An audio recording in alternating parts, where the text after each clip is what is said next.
Hakuna shida kabisa, mimi hayo ndo mambo yangu. Sasa ukifanikiwa, mimi nitakupa mshahara mkubwa kuliko ninaokulipa. Mwenyekiti, yani unazidi kunifurahisha. Yani kazi yako unaifanya sasa hivi, nikitoka hapa tu moja kwa moja naenda kwake. Basi mimi nashukuru, hongera sana na nakukubali.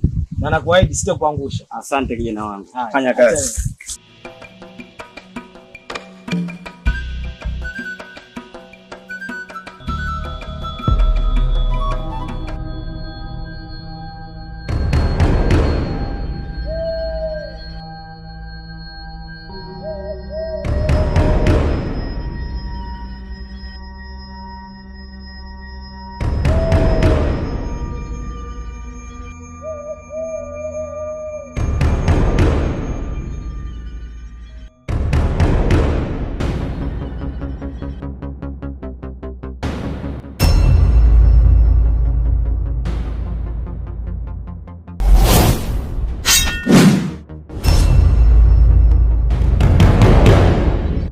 Wewe ni nani?